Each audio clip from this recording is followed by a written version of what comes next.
Hello and welcome to Off The Crossbar Euros quarter-final preview with myself, Regan Walsh, and as ever, Brad. How are you now that we're at the quarter-final stages? It's in the tense stage of this tournament. It's the stage where, you'd like to get to the semi-finals, but you don't really want to go out of the quarter-finals because you're that close. And let's just say, the tournament has been blown wide open now that the favourites are gone. Yeah, I mean, everyone out of Group F has been knocked out, so no France, Germany, Portugal or Hungary potentially winning the tournament. Group A and D have two teams representing it, and the other groups have at least one team representing. So Group of death? Well, Group of dead. Yeah.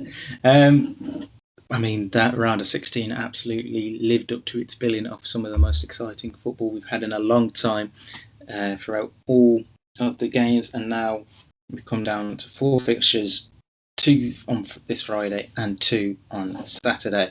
We'll start off with Friday's game. The very first game in St. Petersburg, Russia sees Switzerland take on Spain. Switzerland obviously beat France 5-4 on penalties, whilst the Spanish beat Croatia 5-3 in extra time. I mean, the two most exciting games in the round of 16. We would not have said this was exciting if it wasn't for the last 16 games that they were involved in. Yeah. So, and interesting, neither two could really say, well, the other one's got the fitness advantage. You both ran ragged. Yeah. Both went really deep in the games. And although Spain have scored twice, 5 times in their last 2 games, and obviously that's been a first in a major tournament, I wouldn't really consider them favourites. It's a confusing one, isn't it? Because at this point, you can't completely say that, oh, they're not that convincing. They've just got to the quarterfinals after, with their just quality attacking football. Yeah. As boring as some of the technical stuff is, it doesn't seem to go anywhere some of the times. They still clearly have a massive threat. Yeah, definitely. Switzerland, on the other hand, I mean, Granit Xhaka in that game against France was absolutely phenomenal. I think one of his best games I've seen in a long, long time. Jan Sommer will be hoping to fare better in goal this time than in the goals that he did against France. But yeah, it's going to be a very interesting tie. I mean, Seferovic and Gavranovic, when they come play as well for Switzerland, have looked really well. And then obviously we all know about Spain's threats in like Pedri Gonzalez being a class player, Alvaro Morata, despite what people have said, including ourselves, about him. He's had actually a decent tournament. Yeah, Pablo Sarabia and Morata. Yeah. With Morata, it's just putting the chances away because Spain are creating a ton of them for him. Oh, 100%. Yeah. I mean, he will definitely get chances in this game as well. But like you said, he has just got to become that finisher and actually score the goals. Oh. And I think it's going to be quite a tough ask for him. I think this Swiss defence can be quite resolute at times at the back. As we saw, France struggled in that first half against them the other day. Yeah. They've been resolute, pretty well organised, but they've never been afraid to go on the front foot, as we saw against France, which, I don't see them being fully defensive against Spain. They might try and get on the front foot as much as they can again, but Spain might make sure that doesn't happen. Yeah, I mean, so far throughout the tournament, Spain have averaged 73% possession, whilst Switzerland have only managed 52%. So it does seem that Spain are very happy having the possession, but I think Switzerland are going to be really, what do you call it? I don't think they're going to be too happy with not having that possession, and I think that's where they seem to thrive in their games, is when they do have the possession a lot more rather than being a team that counter-attacks. Well, I think they seem to be pretty solid with their counter-attack. Obviously, when you have players like Brill and Bolo on the ball, he just runs at you. It's not something you want as a defender. Seferovic is very good in the air. I've seen, and as we saw in the event, Spain don't deal very well with crosses. Oh yeah, and Switzerland love to put in crosses, whether it's to Seferovic or Gavranovic. So I think that could be where you see Switzerland benefit, as if they do just absolutely hound the box with crosses throughout this game. Yeah, so that's going to be their best chance. Yeah. Just looking... You're not going to play Spain off the park with technical football. No, that's what Spain have always done, is they play technically really well and pass the ball around, so you've got to do something else. And as you said, against Croatia, their exposed weakness was the crosses, and we know how well the Swiss can do with their crosses. Some facts about this game: this is the first meeting between the two sides at the Euros. Their 3 previous meetings in the major tournament came in World Cups in 96, 94, and most recently in 2010. Switzerland won that game in 2010. I believe the big fact is that it was the only game Spain lost in their run to winning the World Cup in 2010. And it's their only loss in 22 meetings against the Swiss, because they've won the other 16 and drew 5. So this is Switzerland's 4th quarter-final appearance in a major tournament, and the first in the Euros. The Swiss have lost each of their previous 3 quarterfinals: 3-2 versus Czechoslovakia in 1934, 2-0 against Hungary in 1938, and 7-5 against Austria in 1954, which was known as the Heat game, as it was played in 40-degree weather. Obviously, it's going to be a lot cooler this time round, as we're in St. Petersburg. It's not going to snow. Like, it's Russia, but it ain't snowing. Well, yeah, but it was still quite warm. It's not going to be 40-degree weather warm, though, is it? We don't know. We've seen quite a warm tournament so far in all the places we've been. True. Obviously, no one really cares about the weather. The game itself... well, they seem to when we're on this channel. Well, it's because we always bring it up. Early predictions, what are you going to go for? Oh, we go straight in. Oh. Yeah, we'll do it game by game, prediction-wise. Do you know what? I could see another game of absolute chaos. Yeah. I'll go after extra time for Spain. Okay, I am going to go with Spain in 90 minutes. But I think it's going to be a close affair. Right, on the second game on Friday, and we said it in our review show of the final round of 16. It's Belgium-Italy, and on paper this has the potential to be the best game in the quarterfinals because of how well both sides have done so far in the tournament, and the fact that they are, well, Belgium are the number 1 ranked team in the world, and I'm not too sure where Italy are, but Italy obviously on a 30-game unbeaten streak at the minute. Belgium, there has been some team news that potentially could rule out Kevin De Bruyne and Eden Hazard, which would obviously be a massive blow for Roberto Martinez's side. Yeah, but De Bruyne a bit more than Hazard. Yeah, Hazard really has done okay, but not as standout as Kevin De Bruyne has done. Like, the perfect example was that Denmark game. Neither of them were on the pitch, then the second they came on, they just blitzed them. Yeah. Like, I've said this in the review, and now I can give the explanation. Don't not for 1 second get overly hyped on this game, because you made that mistake with Belgium against Portugal. And that was probably the least exciting of all of them, dare I say. And with Italy, how long did it take them to break down Austria? True, it did take a while. This is going to be what happened in the Belgium-Portugal game for the first half, probably. They're just going to size each other out. No one's going to go for it too much. And just take a risk, maybe. Yeah. If they don't, then this just screams extra time, maybe even penalties. Obviously, Italy have been the standout team in the tournament so far, winning every game. Obviously, Belgium have also done the same. But I think because not many of us really pay that much attention to the Italian national team, that's why many had them as potential underdogs, but they are playing really, really well in this tournament. If we go for the teams left now, you'd probably put them as the favourites. Yeah, you'd say one of these two would make the final. For me, my order would be Italy, Spain, then Belgium, and then I'd have England fourth. Like, that would be my order. I think I would go Italy, Belgium, then Spain, England fourth. The reason I put Belgium third, because as you say, if De Bruyne is out, I don't give them much chance. Oh yeah, but I'm not taking like all this early team news into consideration. I'm just saying, yeah, from what we've seen this tournament so far, it goes Italy, Belgium, Spain, then England fourth. Yeah, but yeah, I feel like you can't ignore any De Bruyne injury in this case because of how key he is to everything. Yeah.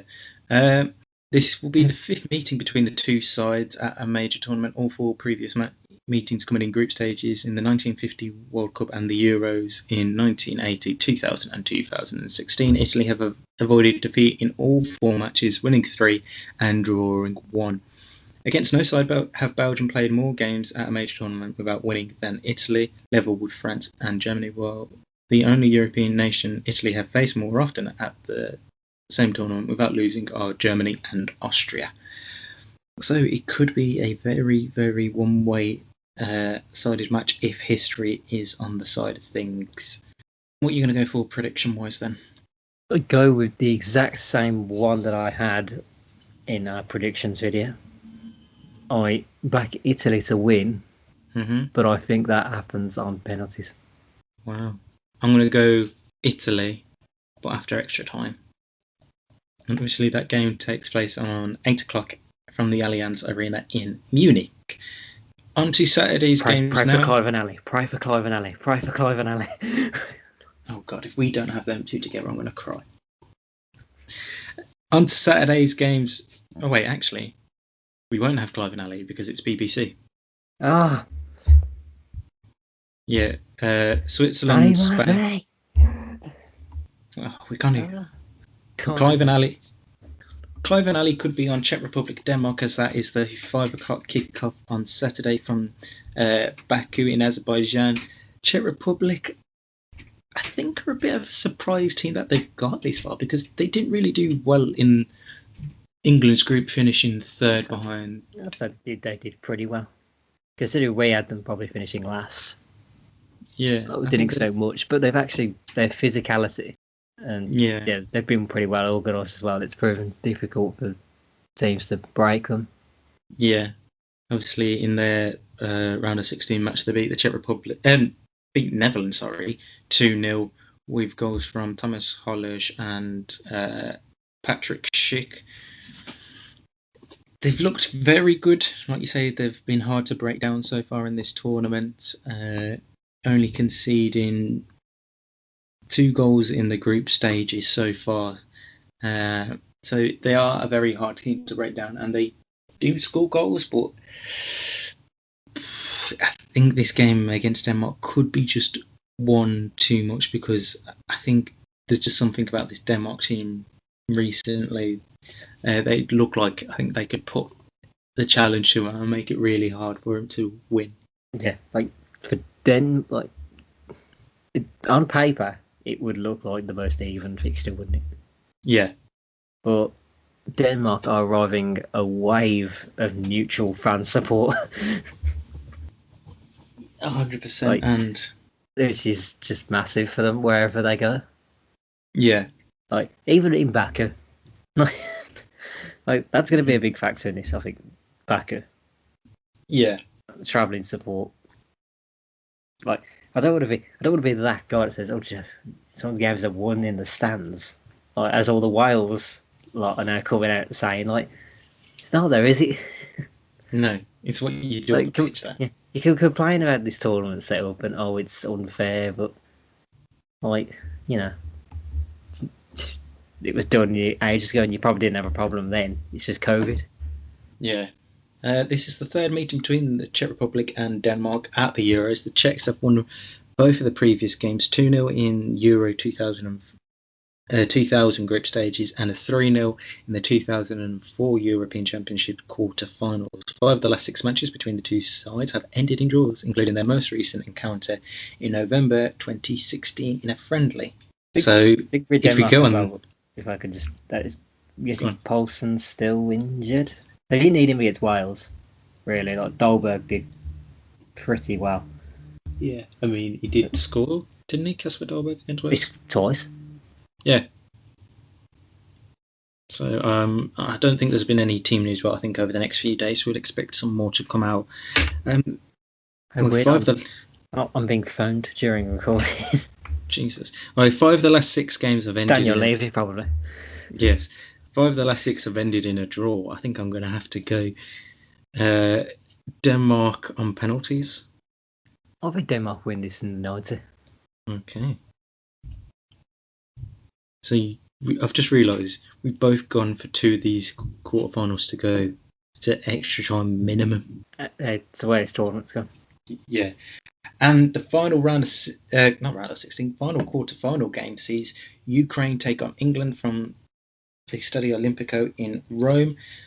There's no England fans going to be in attendance, or from England anyway, unless they're coming from other countries because of the travel restrictions for COVID. I'm not too sure about what Ukraine's travel and ticket allocation is for this game. You got to say England heavy favourites heading into this one. You would say so on paper, but you're talking about ticket allocations. It doesn't look like there's going to be any for England. Understandable. Delta variants and everything. Every European country is looking at us and going, don't let any of them that in. But I'm guessing Ukraine will have a good number. Yeah. I think, though, I know we've talked about it in the first game, England will have that slight edge of not having to go the full distance like Ukraine did against Sweden. The one thing, like, travelling is sort of a factor. This is the first time we've left Wembley. Yeah. Like, it will be a factor, as much as I don't want to say it's the biggest factor, and honestly, it's not. If we turn up on the pitch, we'll win it pretty easily. Yeah. I mean, that's the thing. I was saying yesterday to other people that if England win this tournament, this is going to be the only game on Saturday that they won't have played at Wembley Stadium. And that is such a massive factor to take into consideration. Yeah. As we said, the expectation is we win this. Yeah. We go up into the semis. We should beat whoever we play out of Czech Republic and Denmark. Mm-hmm. But I don't want to look past that. It's England. Yeah. Little bit of match fact history. England have lost just 1 of their 7 meetings with Ukraine in all competitions, winning 4, drawing the other 2, and that defeat happened in October of 2009 in a World Cup qualifier where they lost 1-0. The last 2 games between the two sides have finished level, with this their first meeting since September 2013 when it finished 0-0 in Kiev. And they've met once before in a major tournament, with England winning 1-0 in the group stages of Euro 2012, thanks to a Wayne Rooney goal. I know that's the difficult question. What team does Southgate potentially play? Does he stick with what he's got, or does he add a certain someone? I think he changes this squad from that game. I think I wouldn't be against the 3 at the back still. Potentially. I mean, I think if I just write what I think Pickford stays in goal. Yeah, obviously. I think the central pairing of Maguire and Stone stays the same. So you think 4 at the back is coming back then? Yeah. I think Shaw stays at left back, and then I think we see Reece James come into this game. I think it would be typical Southgate to just leave it as it is. Maybe the only change he makes is Saka drops out and Grealish comes in. See, I'm seeing Mason Mount coming in. That's another factor. I think it would be. Do you remember the World Cup? We were playing the three at the back, but we played it with two strikers. Like it was Raheem Sterling playing up front with Kane. Yeah. Could we see that come back? Because it still allows you for the midfield four, but then you just have your attacking midfielder behind your strikers, which in that case would be Mount. I'm just trying to figure out.